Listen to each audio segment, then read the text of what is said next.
kita melihat bagaimana perkembangan teknologi misalnya dengan informasi artificial intelligence misalnya AI ya, itu bisa melakukan apapun. Maka tantangan generasi ke depan itu beda dengan tantangan zaman kita nih milenial ya. Kalau kita dulu dihadapkan dengan persoalan-persoalan yang harus diselesaikan oleh kita sendiri ya, mereka enggak. Mereka nanti punya teknologi ya. Maka yang perlu menurut saya disiapkan, kalau saya pribadi nih sebagai pengajar misalnya, menyiapkan bagaimana mahasiswa ini mampu berpikir secara kritis dan memiliki problem solving. Gen Z sebagai aktornya itu kan isu yang diangkat sekarang ya. Tapi sebenarnya itu kan dibuat oleh generasi di atas kita ya. Berarti ada tekanan-tekanan bahwa di era itu generasi di bawah kami harus mampu A, B, C, D, F, G, H, I, J, K. Sebenarnya tekanannya adalah bahwa generasi atas cenderung berharap generasi Z bisa mencapai titik itu dengan cara mereka gitu, tanpa mempertimbangkan faktor-faktor teknologi, perbedaan zaman dan lain sebagainya. Tekanannya sebenarnya lebih di stigma dan stereotip itu tadi.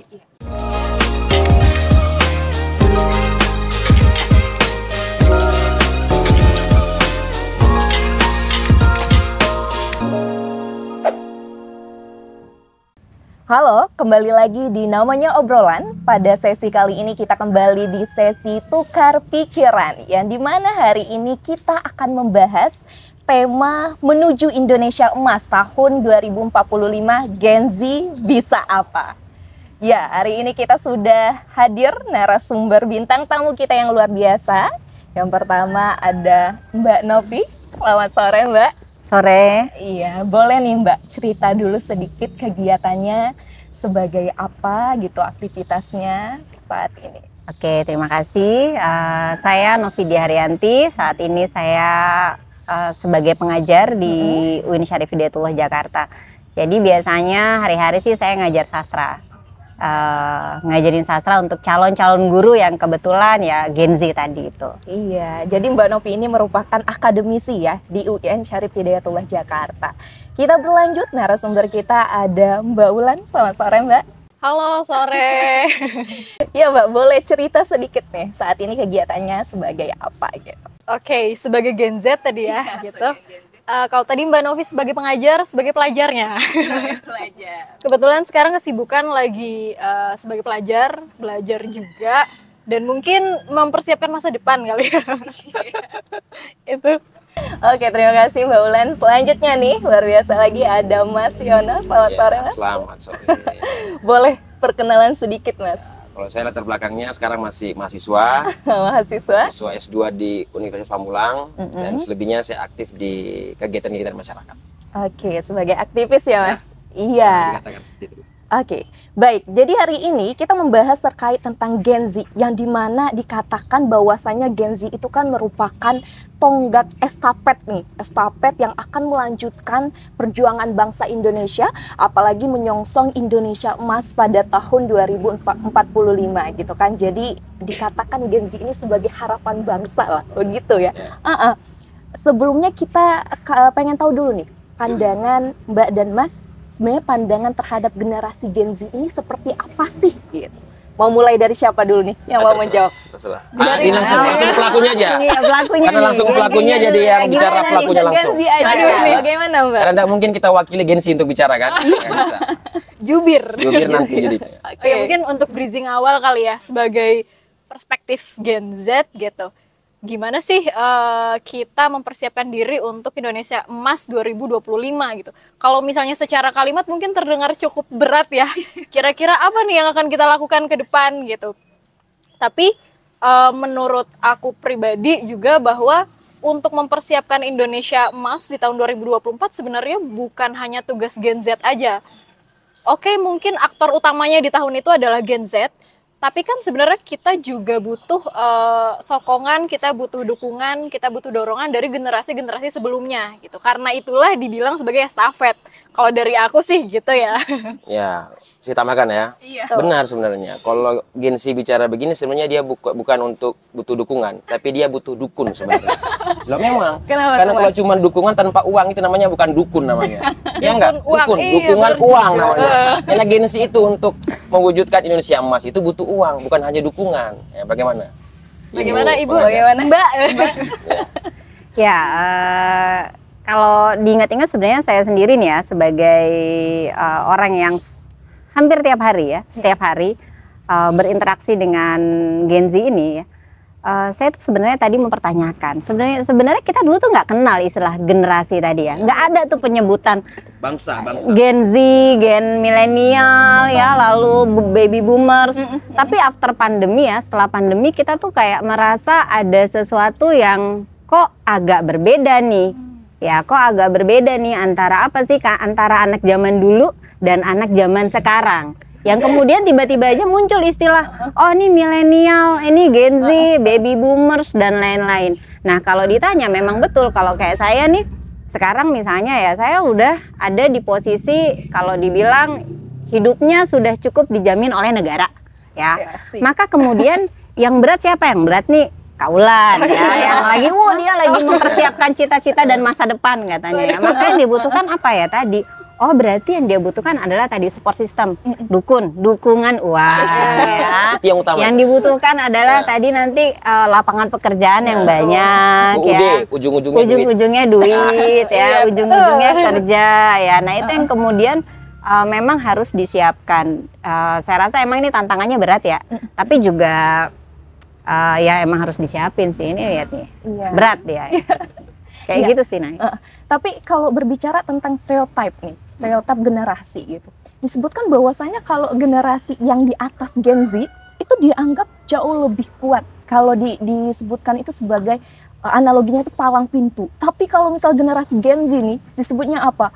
Strawberry generation, dicolek dikit benyek gitu. Nah sebenarnya langsung Gen Z itu kalau jawab itu. Silakan, ayo. Dari sudut pandang Gen Z dulu ya, benar nggak sih gitu stereotip itu? Oke, mungkin aku sepakat ya kata Mbak Novi tadi bahwa after pandemi itu kerasa banget nih, kok jadi ada gap antara generasi kita dibilang milenial gini, terus juga isu mental, kesehatan mental juga lagi naik-naiknya setelah pandemi itu. Tapi kan kalau misalnya kita tarik lebih sederhana, sebenarnya kan perbedaan mendasarnya itu lebih ke kecakapan teknologi ya, bahwa generasi milenial sesuai dengan eranya, mereka lebih akrab gitu dengan teknologi. Jadi banyak banget isu-isu, sebenarnya nggak baru, tapi isu-isu yang jadi hangat banget sekarang. Salah satunya isu kesehatan mental itu tadi. Sebenarnya kalau misalnya ditanya kenapa kita dibilang generasi strawberry, saya juga tidak tahu jawabannya apa gitu. Nanti saya kasih tahu nanti. Iya, cuman memang di beberapa lingkungan mungkin ya ketika bersinggungan dengan generasi atas atau generasi apa bilangnya kalau di atas? Millennials ya, di generasi millennials itu memang ada perbedaan sudut pandang, kadang perbedaan respon, perbedaan cara sistem kerja, pola pikir itu kerasa banget kadang gitu. Mungkin perbedaan itu bisa dijelaskan oleh kedua narasumber saya. Ya, kalau saya tambahkan ya, sebenarnya nggak ada bedanya. Setiap peradaban itu akan hidup sesuai dengan zamannya sebenarnya. Karena alam ini kan menciptakan manusia sesuai dengan kondisinya kan. Nah, kalau kenapa milenialnya dianggap ya? Saya tidak mengklaim kalau milenial itu kuat, enggak. Tapi dianggap, mengatakan kuat karena kenapa? Dia melewati fase yang internet belum ada. Mereka masih bermain di umum biasa di lapangan, terus berkenalan dengan internet. Terus gak ada gaptek di situ kan? Ada proses sampai dengan teknologi sampai saat ini. Nah, kalau Gen Z ini dia tidak melewati masa yang tadi yang masih kita nggak ada yang teknologi, tiba-tiba hadir dia sudah teknologi. Saya cuma bedanya itu aja. Jadi perkembangannya cuma yang berbeda itu aja. Ada fase, ada tahap. Ini enggak, dia hidup langsung ada teknologi. Dari bayi udah main scroll handphone. Jadi yang dibilang mentalnya berbeda, yang menjadi perbedaan karena memang realitanya itu aja yang berbeda. Masalah seseorang kuat apa tidak itu kan tergantung dirinya. Kalau saya sih. Jadi memang karena memang si Gen Z ini apa-apa instan gitu kan, dan langsung ada disuguhkan, pada akhirnya dia sesuatu itu memang harus yang muda sehingga terlihat. Karena memang peradabannya begitu kan. Zamannya menuntut seperti itu manusia yang lahir di Gen Z tadi itu. Jadi bukan kemauan Gen Z nih, makanya sebenarnya tidak setuju kalau dibilang Gen Z itu strawberry, enggak sebenarnya. Itu kan stereotip sebenarnya. Betul. Karena ada perbandingan. Nah, kata perbandingan inilah yang ada yang dominan, ada yang di bawah. Sebenarnya seperti itu aja. Silakan Mbak. Bagaimana nih sebenarnya Gen Z itu kalau di kelas gitu kan, kalau mahasiswa itu gimana Mbak?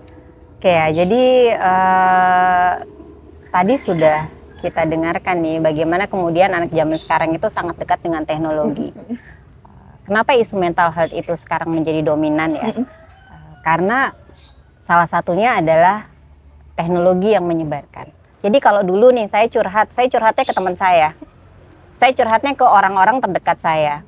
Sekarang ketika kamu di rumah, kamu nggak ngapa-ngapain, kamu bisa curhat sama handphonemu. Iya. Update status ya, nge-tweet ya, atau misalnya bikin konten yang memperlihatkan bagaimana kemudian perasaan hati yang lagi sedih, lagi marah. Nah itu akhirnya terekspos. Nah itu yang melihat orang, kok anak zaman sekarang tuh kayaknya lemah gitu ya.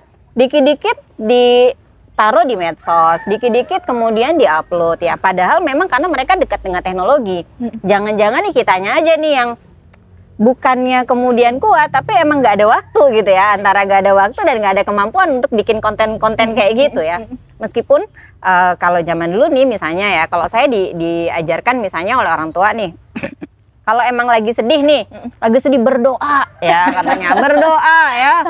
Aneh jadi anak zaman sekarang dikit-dikit misalnya ke psikolog, apa-apa ke psikolog ya. Padahal tidak, tadi sudah disebutkan setiap masa ada zamannya, setiap zaman ada orangnya. Dan saya rasa perubahan itu baik ya.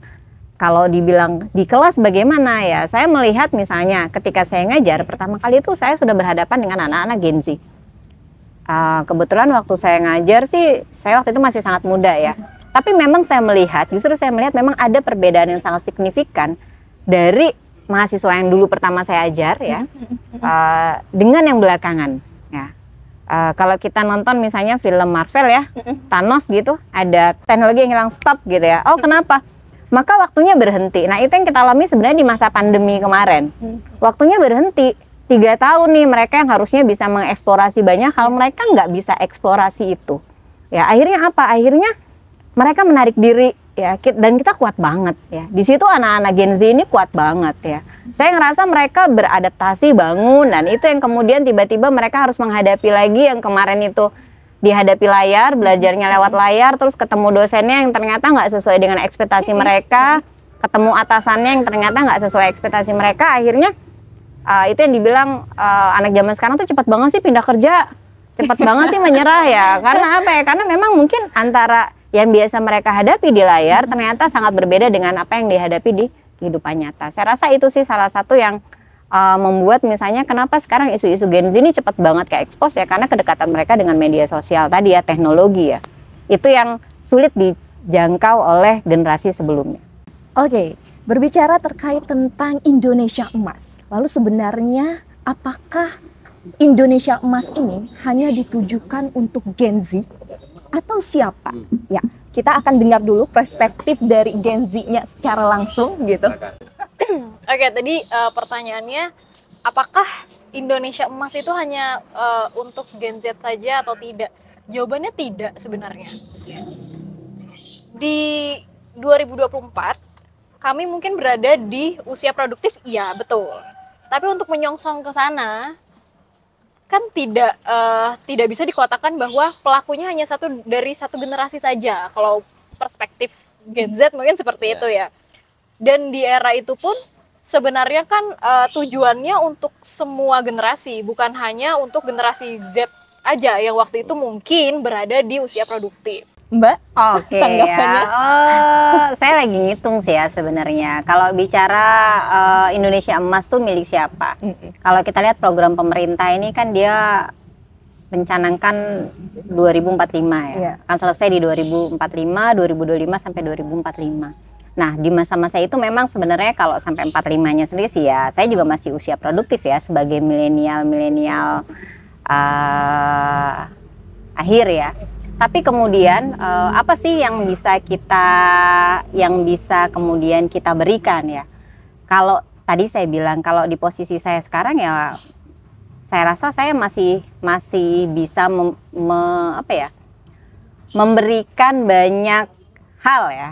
Kalau anak saya bingung deh sekarang tuh pekerjaan kenapa sih maksimal 25 tahun? ya, atau maksimal 26 tahun ya. Apakah saya udah harus pensiun gitu ya? Kalau berarti kalau saya nggak jadi dosen, saya udah harus pensiun ya. Buat saya itu kan kadang tidak masuk akal ya.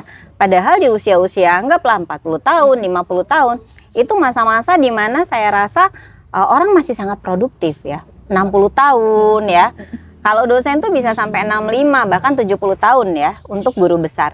Jadi saya rasa 2045 nanti ya, ini momen yang harus kita song-song bersama nih, milenial Z. Memang konsepnya nih ada di Gen Z ya. Mereka yang waktu di masa itu lagi seger-segernya nih.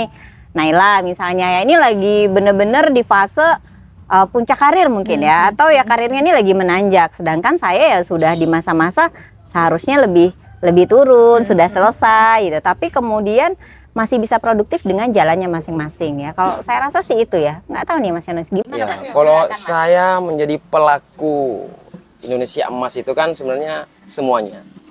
Kenapa saya bilang seperti itu? Indonesia merdeka itu kan 1945.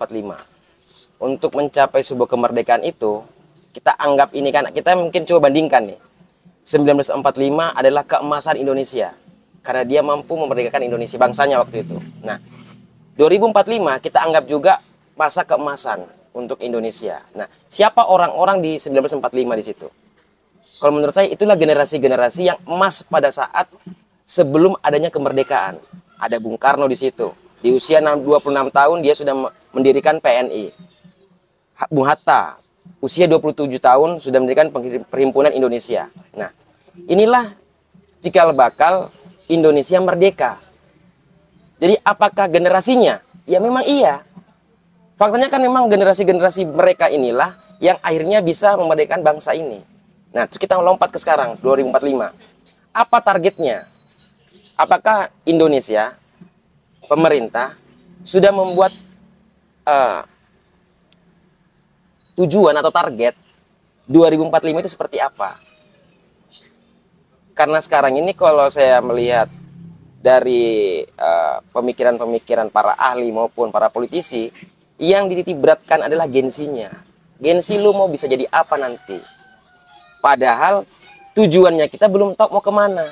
Ini kan arah bangsa sebenarnya, arah pemerintahan. Untuk mau jadi apa nanti 2045? Kita sudah merdeka. Nah, seperti baju saya pakai ini kan, merdeka. Karena konsep merdeka ini kan tercetus pada generasi mereka. Padahal arti dari merdeka itu kan yang pertama itu kaya, terus sejahtera, terus kuat. Itulah yang dibilang mereka waktu bilang merdeka itu karena memang generasinya kuat, sejahtera, dan kuat memang, kuat kaya raya. Itu yang dia mau. Terus kita bilang sekarang, generasi mana? Apakah milenial, apakah Gen Z, atau yang alfa? Yang akan mengisi nanti ruang-ruang Indonesia emas nanti. Kita kan belum tahu.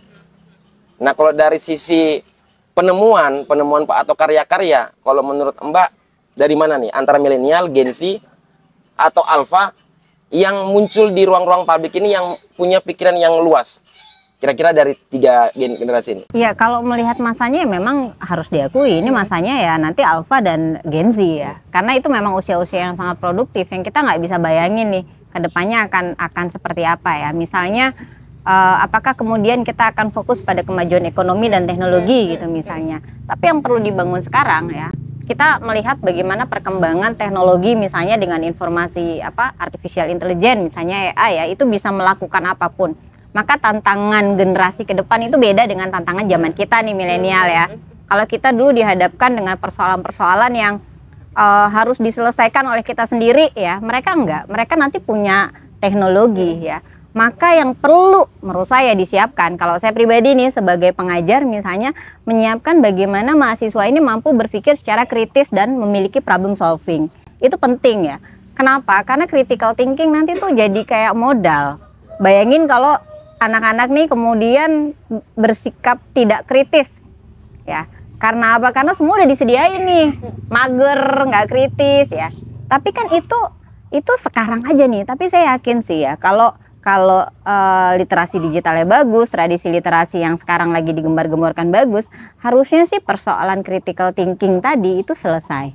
Ya, jadi mudah-mudahan saya sih berharap Gen Alpha ini ya dan Gen Z ini memang mampu nanti menjalankan perannya meneruskan estafet tadi dengan kalau ditanya penemuan apa ya bisa macam-macam ya, tapi saya rasa kemungkinan sih ya pasti nggak jauh-jauh dari persoalan teknologi kayak gitu ya, kemajuan-kemajuan seperti itu sih.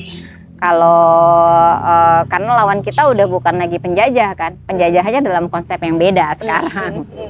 Penjajah. Dan saya tambahkan lagi, karena di generasi yang saat ini, meskipun milenial juga ya, milenial, Gen Z, Alpha itu memang kalau kita memang bilang kita nasional, kita punya rasa nasionalisme, harusnya kita kan punya derita yang sama, harusnya loh ya. Nah, apakah Gen Z di komunitasnya ini punya nggak derita yang sama, itu apa? Nah, karena orang itu bisa berjalan bersama, beriringan, bergandengan tangan, karena dia punya rasa derita yang sama. Misalnya deritanya apa nih? Susah nyari duit. Nah, tapi kalau misalnya dari Gen Z bilang susah nyari duit, bisa nggak dia bareng-bareng nyari duit? Nah, coba jawab itu. Derita yang sama dari Gen Z itu apa sekarang? Oke, mungkin meluruskan perspektif ya antara Gen Z dan juga Gen atas milenial gitu. Bahwa generasi milenial atau generasi di atas kami seringkali menggunakan pola pikir bahwa kalian tuh tidak merasakan apa yang kami rasakan di zaman kalian. Betul. Itu yang seringkali kami rasakan. Dibilang salah. Meskipun saya nggak bilang gitu ya. Iya, walaupun tidak bilang gitu, tapi memang stigma dan stereotipnya yang terbentuk tuh selalu seperti itu. Kalian kan tidak merasa dijajah, kalian kan tidak merasa sulitnya. Kami juga nggak dijajah kok. Iya. Tidak merasakan sulit. Enggak gitu. Iya, tidak merasakan sulitnya momen-momen tidak ada bukan tidak ada teknologi ya. Teknologi tidak semasif sekarang gitu. Jadi kadang memang ada bias-bias sudut pandang itu, padahal sebenarnya efektifnya mungkin tetap ada hal-hal yang harus diwariskan. Ya, apa coba? Dari hal-hal dari generasi milenial. Contohnya mungkin ada pola pikir yang bisa diwariskan, tapi tentu tidak bisa digunakan 100% karena apa? Zamannya berbeda. Ya, pertanyaan saya tadi itu, derita yang sama dari Gen Z itu apa? Derita yang sama dari Gen Z. Z. Kita juga harus mempersiapkan hidup kita. Kita juga harus menghadapi dunia sama seperti generasi sebelumnya. Nyari kerja, sama-sama membangun hidup. Sama-sama nyari kerjanya. Beda generasi, beda tantangan. Nah, berarti kalau Gen Z sekarang ini kan tadi itu bicara tadi, kalau punya derita yang sama mencari pekerjaan, itu benar. Di masa yang berbeda, iya. Sekarang ini, di komunitas Gen Z sekarang ini, mereka kalau misalnya nyari kerja bareng-bareng nggak? Enggak kan? Perseorangan sih jelas. Itu yang saya bilang, Mbak. Jadi memang meskipun dalam komunitas Gen Z ini punya derita yang sama susah cari kerja, tapi mereka itu sendiri-sendiri karena ada persaingan ketat di situ. Tapi ada keterbukaan di sana, Mas. Nah, apa yang dibuka? Jadi kalau misalnya saya ngelihat ya, di generasi atas jarang banget ada contohnya di sosial media, ada review soal pekerjaan A, pekerjaan B, pekerjaan C, itu mungkin tidak didapatkan oleh generasi atas kita. Tapi sekarang, karena masyarakat berjejaring, lalu juga ruang public sphere-nya lebih terbuka, tidak ada batasan ruang dan waktu, kita bisa mendapatkan pengalaman dari generasi Z yang tidak kita kenal. Di Twitter, di X mungkin, di Instagram, hal itu. Kami Gen Z kompetitif, tapi itu tadi, kami mendapatkan banyak manfaat dari teknologi. Review pekerjaan, loker yang diberikan tanpa kami tahu siapa yang ngasih sebenarnya gitu. Saya tidak tahu apakah generasi atas juga merasakan itu, tapi konteks bahwa ruang dan waktu dan masyarakat berjejaring yang semakin fleksibel di era kami itu terjadi gitu. Ya itu sepakat sih, benar ya, bahwa zaman dulu tuh pekerjaan tuh hanya milik segelintir orang.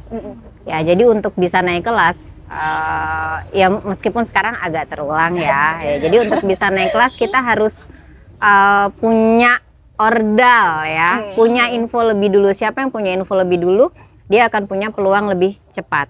Kalau sekarang tuh bisa aja nih lowongan misalnya di Depok gitu ya, yang lamarnya dari Yogyakarta. Karena apa ya tadi? Karena ada informasi yang terbuka di media sosial, dan itu menurut saya sisi positif dari teknologi. Ketika informasi itu bisa diakses oleh siapa aja. Penerimaan pegawai, penerimaan karyawan, ya beasiswa. Ya zaman dulu misalnya nih, saya nggak dapat akses beasiswa karena apa?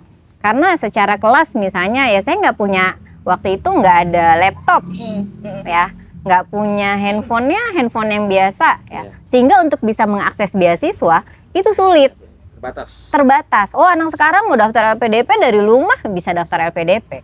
Nah, itu menurut saya keunggulan yang bisa dimanfaatkan ya, dan bisa menjadi derita bersama karena akhirnya persaingannya menjadi sangat ketat. Lowongan 12 yang daftar 2000 gitu ya. Jadi itu kayak ya dua sisi mata uang ya.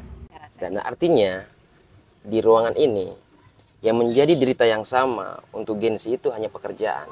Apakah, pertanyaannya, ketika semua Gen Z mendapatkan pekerjaan, kita akan meraih Indonesia Emas? Gak cuman pekerjaan sih Mas sebenarnya. Nah, ini kan yang kita diskusi di lingkungan ini, kita kan belum tahu nih yang di luar nih. Nah, artinya di meja ini derita yang sama dari Gen Z itu hanya pekerjaan, hanya lo bayangkan. Apakah, pertanyaannya, kita kan menguji nih kan, kita tidak menjustifikasi tapi menguji. Apakah ketika semua Gen Z punya pekerjaan, itulah yang dikatakan pencapaian Indonesia Emas?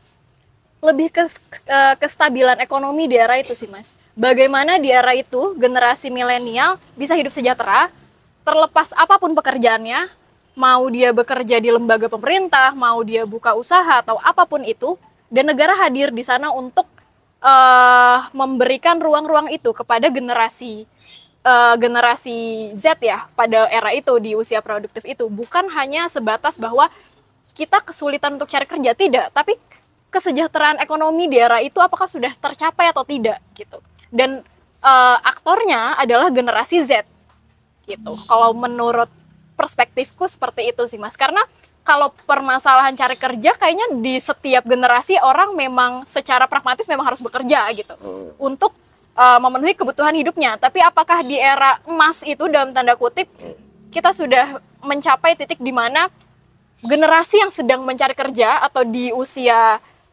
produktifnya, apakah mereka mudah untuk mendapatkan lapangan pekerjaan, mereka mudah untuk mendapatkan informasi, dan negara hadir di sana untuk bisa memberikan mendukung itu gitu. Lalu sebenarnya karena topik kita kali ini Gen Z bisa apa di Indonesia Emas 2045?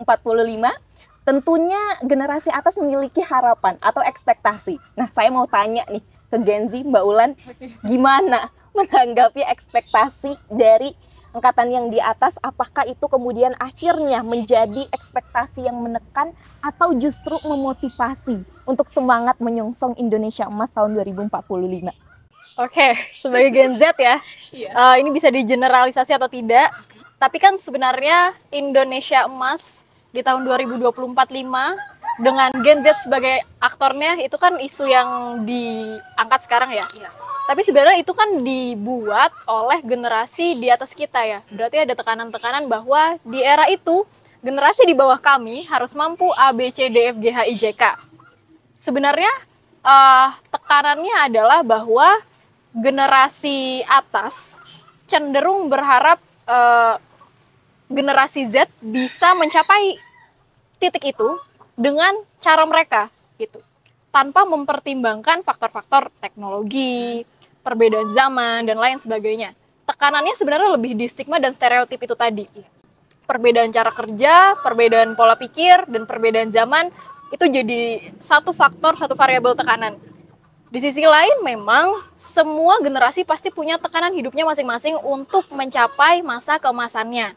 Dan sepertinya itu juga dirasakan ya oleh generasi atas kita, bahwa ada tekanan generasi ini bisa menjadi sekumpulan orang, rakyat atau sekumpulan orang yang cukup sejahtera di tahun 2024-5 itu. Dibilang tekanan iya, dibilang motivasi juga iya pastinya, gitu sih. Kalau dari perspektif generasi Z ya. Jadi standarnya yang mengatakan Indonesia Emas 2045 itu sukses itu apa? Apa sebenarnya standar? Entah ekonomi yang baik kah, atau di sosial budayanya, politiknya, atau di bagian mananya, Mbak? Mari kita tarik lebih sederhana ya, bahwa Indonesia Emas 2045 gitu. Satu kata yang mungkin menggambarkan Indonesia di era itu bahwa kita bisa mencapai kesejahteraan. Baru bisa kita breakdown lagi kesejahteraan itu ya, seperti apa? Dari faktor-faktor apa saja? Apakah hanya ekonomi, bahwa semuanya bekerja di era itu? Tidak dong. Apakah di era itu semuanya mungkin sudah mencapai jenjang pendidikan S2 atau S3, sudah bisa mencapai pendidikan tinggi? Apakah hanya itu? Tidak. Tapi bagaimana faktor-faktor ini, variabel-variabel ini, isu kesehatan, isu sosial budaya yang berkembang, keterjangkauan akses ekonomi dan pendidikan, itu bisa disinergikan sehingga masyarakat atau generasi di era itu yang sedang berjuang itu bisa mencapai titik produktifnya atau titik emasnya. Mungkin itu sih kalau menurut aku ya sebagai generasi Z gitu. Dan gerbang utamanya itu apa? Pendidikan kah? Sedangkan kita tahu sekarang bahwasanya ketimpangan pendidikan itu kan nyata sekali ada di Indonesia, apalagi di daerah-daerah. Sebenarnya bukan gerbang awal ya, bahwa koreksi kalau salah, tapi perjuangan soal pendidikan itu kan sudah dimulai jauh sebelum generasi kami lahir gitu. Mungkin itu dirasakan juga oleh generasi milenial ya, bagaimana orang mau sekolah itu pasti cukup ada pihak-pihak yang terpinggirkan, ada kelas-kelas yang pasti terpinggirkan di sana. Tapi bedanya apa? Di era kami akses itu mungkin sudah lebih baik daripada atau lebih dimaksimalkan daripada di generasi sebelumnya. Karena apa? Ruang dan waktunya itu terbantu oleh adanya teknologi. Kalau ditanya gerbang awalnya apa? Generasi kami itu melanjutkan perjuangan. Bahwa kemerdekaan itu dilakukan oleh generasi jauh sebelumnya, dan kami bertugas untuk mengisi kemerdekaan itu sampai nantinya akan ada di Indonesia Emas 2045. Jadi sebenarnya gimana Mbak soal ketimpangan pendidikan ini yang ada di lingkungan kita, dan itu sebenarnya juga salah satu faktor yang menjadi Indonesia Emas 2045. Oke ya, ini saya rasa belakangan isu pendidikan ini perlu di-highlight ya. Kenapa? Misalnya kita tahu bahwa banyak sekali orang mulai membuat konten, quotes, orang nggak perlu sekolah tinggi-tinggi ya, karena nanti sekolah tinggi ijazah buat apa ya? Ya saya rasa itu hal yang sangat kasuistik ya. Berapa sih orang yang berhasil tanpa ijazah? Ya. Berapa sih orang yang kemudian bisa membangun hidupnya dari nol ya, kalau dia ada di kelas bawah tanpa melalui jalur pendidikan. Nah, akses pendidikan yang baik, saya rasa itu salah satu poin yang memang harus diperhatikan. Kalau dicek nih sekarang UKT tinggi ya, nah, ini UKT ini juga teman-teman harus lebih kritis nih. Kok bisa UKT itu range-nya memang sih ada yang paling bawah, tapi yang paling tinggi kok kayaknya nggak masuk akal ya.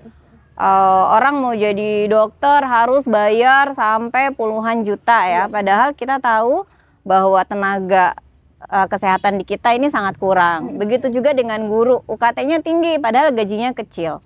Nah, kalau begitu harusnya bagaimana ya? Memang harusnya kita sama-sama menjaga kalau saya misalnya sebagai pendidik ya, bagaimana kemudian membuat mahasiswa ya, atau nanti misalnya anak-anak SMA yang mau masuk ini mempunyai visi misi pendidikan yang jelas. Oh, kalau kamu lulus ya tadi ya, kalau kamu lulus ijazahnya ini memang ada nih ya, tapi yang penting ini bukan ijazahnya, tapi apa sih yang mampu kamu lakukan. Nah, itu memang dibentuk di bangku sekolah.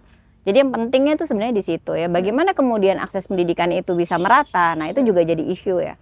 Nggak usah jauh-jauh nih keluar daerah, di Pulau Jawa aja kita tahu banyak sekolah-sekolah yang masih sangat secara kualitas itu sarana prasarananya kurang, guru-gurunya juga SDM-nya kurang ya, muridnya sebarannya juga tidak merata ya, dan itu saya rasa jadi isu yang memang panjang ya, tapi mau nggak mau ini harus dibenahi nih untuk bisa mencapai SDM yang berkualitas ya.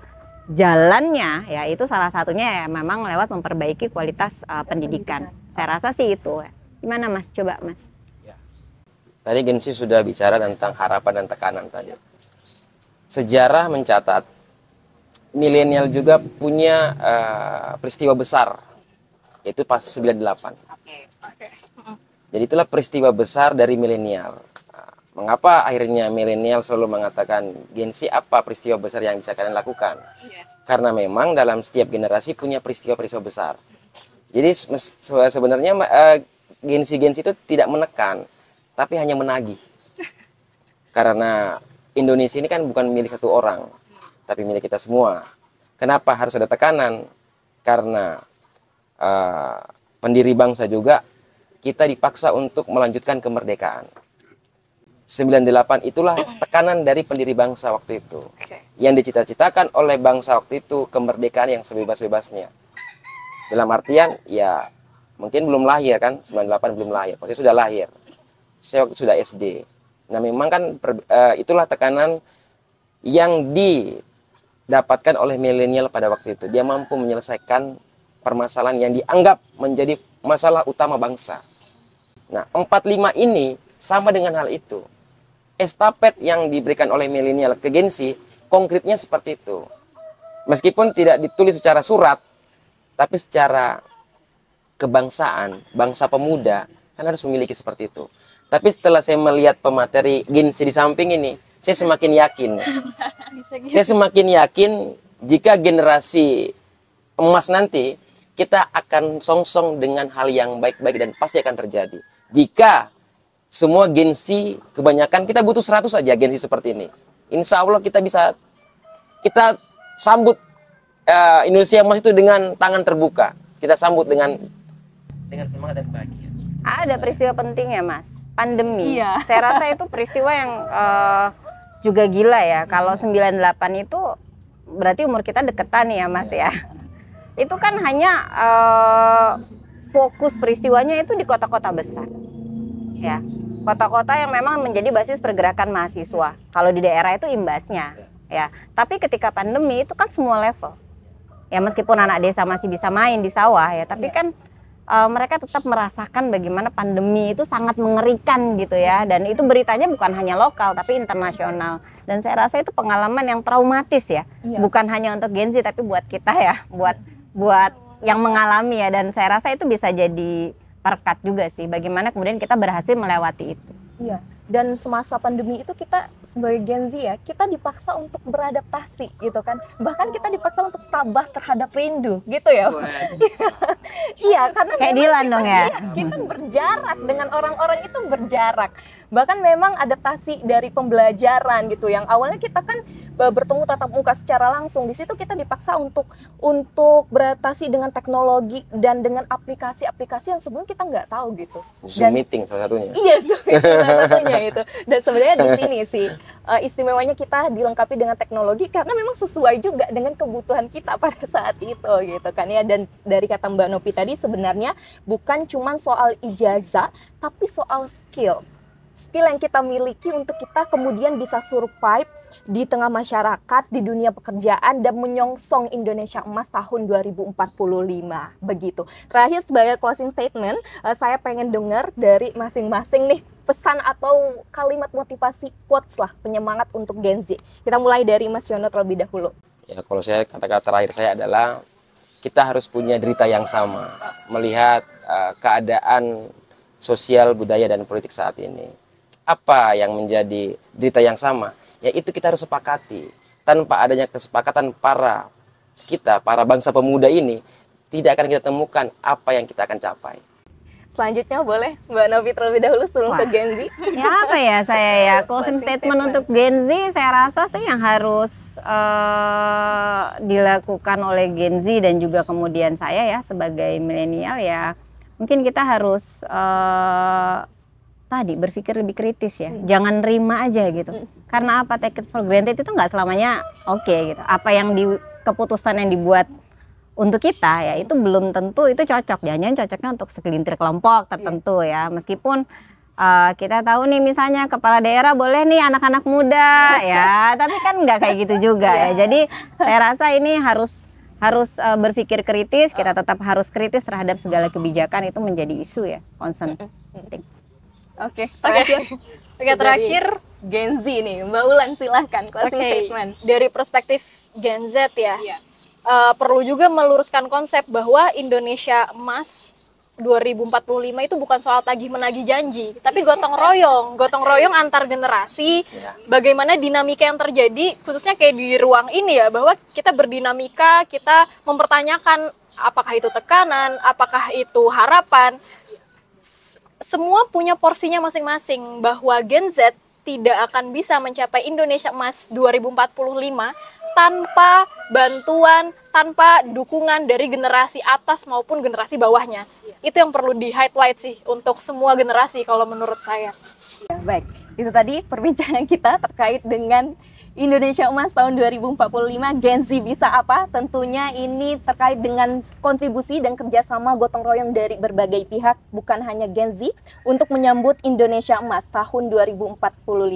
Terima kasih atas waktunya Mbak Nopi, Mbak Ulan, dan Mas Yono. Sampai jumpa di episode selanjutnya, namanya obrolan di sesi Tukar Pikiran. Saya Naila Utar. Dadah!